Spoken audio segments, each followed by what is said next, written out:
Hello students, welcome again to engineering Adda 24/7 and welcome to this session. आज हम MPP केवीसीएल 2024 की आपकी जो वैकेंसी है जूनियर इंजीनियर उसकी एलिजिबिलिटी और ध्यान रखेंगे पुराने ईयर की कट ऑफ्स क्या है और उसके बारे में थोड़ा डिस्कशन की बात करें कि कई बच्चे में देख रहा था प्रीवियस हमारे जो वीडियोस है जहां पर मैंने आप लोगों को नोटिफिकेशन किसी और बारे में बात किया तो कई बच्चे जो अदर स्टेट के थे उनकी क्वारीज थी कि सर इसमें एलिजिबल है कि नहीं है। कई बच्चे एज लिमिट रिक्वायर्ड उनकी एलिजिबिलिटी थी, कई बच्चे उनकी डिग्री रिलेटेड उनकी एलिजिबिलिटी की रिक्वायरमेंट करते कि सर है या नहीं है, इनकी जानकारी मांग रहे थे। तो आज इसके बारे में थोड़ी जानकारी आपको देते हैं और आपके सारे क्वेश्चंस का आंसर देते हैं कि आप एलिजिबल है या नहीं इस बारे में।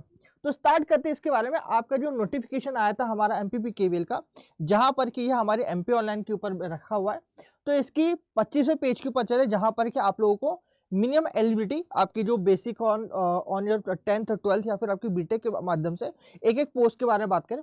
हमारी जो मेन हमारी रिक्वायरमेंट जेई के बेसिस के ऊपर हमें देखना है कि जेई वाले जो बच्चे हैं क्या वो एलिजिबल है या नहीं। तो इसके जेई के बच्चों की, मैकेनिकल वाले बच्चों की बात करें, जहां पर कि आप ध्यान से देखेंगे एआईसीटी यूजीसी द्वारा मान्यता प्राप्त विश्वविद्यालय संस्थान से अनारक्षित एवं मध्य प्रदेश के मूल, मतलब ऐसे सभी लोग जिन्होंने एआईसीटी या यूजीसी से अपने कहीं ना कहीं अपनी डिग्री पास करी या फिर एमपीए कोई मूल निवासी, उन सभी के लिए 65 डिग्री का है कट ऑफ है आपके पास में। जैसे सीजीपीए के रूप में बात करें समतुल्य, मतलब इक्विवेलेंट टू आपके सीजीपीए भी आप बात करो तो 65% 6.5 सीजीपीए आपके पास में होना चाहिए for all your general student as well as your OBC student, same दोनों की बात करें। अब जो बच्चे ऐसे लोग जो कहीं पर पहले से पूर्वज क्षेत्र में काम कर रहे हैं, हमारे एमपी केवीएल में काम कर रहे हैं, तो उनके लिए आपका 60% का दिया गया आपका कट ऑफ। और वही आपकी बात करें अनुसूचित जनजाति और जाति के बच्चों के लिए जो आर्थिक रूप से कमजोर है उनके लिए आपका मिनिमम एलिजिबिलिटी आपका 55% करा गया, इंक्लूडिंग दिव्यांग जन अभ्यर्थी के लिए भी सेम चीज करी गई है, जो कि आपका इक्विवेलेंट रहेगा आपके 5.5 सीजीपीए के अकॉर्डिंग रहेगा आपके पास में।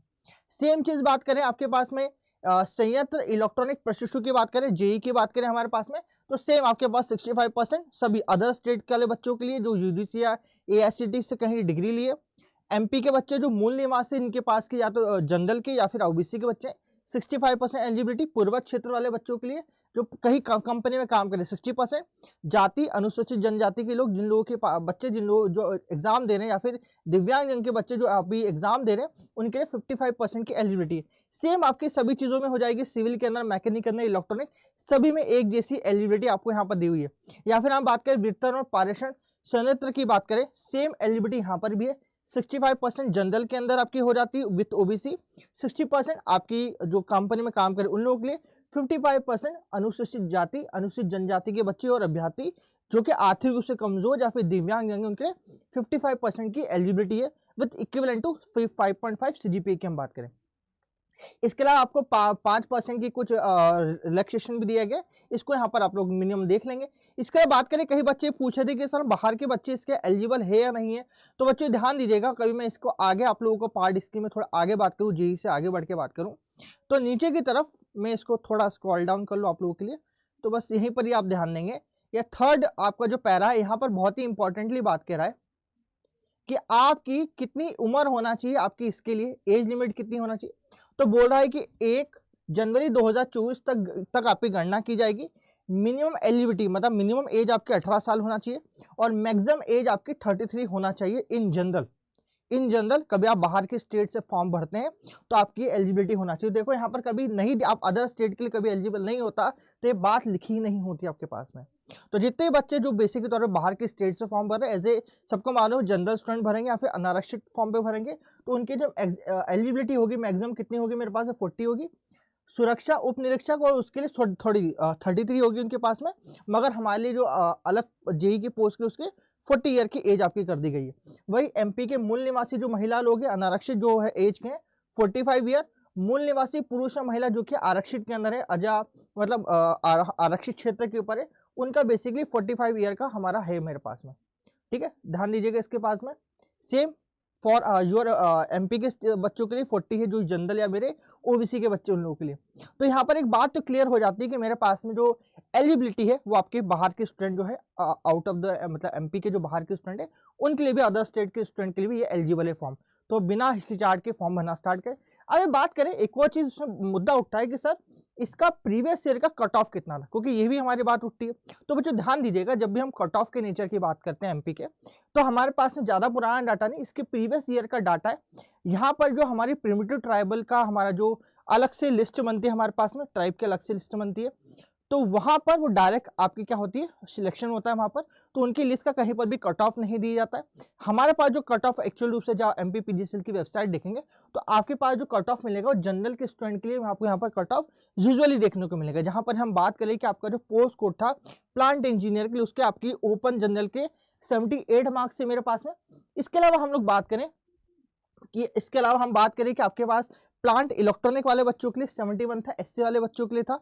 यहाँ पर इसके अलावा बात करें आगे जाके हम लोग कि आपके पास है प्लांट असिस्टेंट इलेक्ट्रिकल के लिए 76, जनरल के लिए एससी के लिए 68 मार्क्स थे हमारे पास में। जब ओपन कल्चर की बात करें एक्स सर्विसमैन के लिए अलग नेचर का पोस्ट है हमारे पास में, ठीक है। तो यहां से कुल मिला के बात कर सकते हैं कि आपका प्रीवियस ईयर जहां आपका 75 और 25 का नेचर था, जहां पर 75 टेक्निकल क्वेश्चन और 25 नॉन टेक्निकल थे, तो वहां पर आपका कट ऑफ आपका गया था 72 80 के बीच में। 75 में हाईएस्ट मान के चल रहा हूँ क्योंकि यहाँ तक आपका कट ऑफ नेचर गया, कट ऑफ है आपका, इसके ऊपर ही बच्चों के मार्क्स आए होंगे, तो ये बात ध्यान दीजिएगा। 70 to 80 कट ऑफ उसके नेचर में गया है, तो मैं बात आपसे कह सकता हूँ आपके पास में कि मैक्सिमम 76 भी आपसे मान के चलूँ। और क्योंकि अब नॉन टेक का नेचर 60/40 का हो चुका है, इसमें 60 मार्क्स टेक्निकल के 40 मार्क्स नॉन टेक्निकल के, तो मुझसे लिख के ले दीजिए कि यहाँ पर जो एवरेजन बच्चों आप लोगों का जो कट ऑफ जाने वाला है फॉर दिस, कट ऑफ जाने वाला है, इट शुड बी इंक्रीज हो जाएगा आपके पास में 5 to 6 मार्क्स, आराम से 5 to 6 मार्क्स इंक्रीमेंट होने वाला है। बहुत अच्छी, क्योंकि नॉन टेक्निकल का पार्ट जैसे आपके यहाँ पर इंक्रीज होना स्टार्ट हो, कितना इंक्रीज हुआ, 15 मार्क्स इंक्रीज हुआ, तो आपके 10 मार्क्स करीब करीब बढ़ना स्टार्ट हो जाएंगे। तो मान के चलिए जो 86 में मार्क्स 76 बोल रहा हूँ, ये आपका 85 तक कट ऑफ जाने वाला है आपके पास में।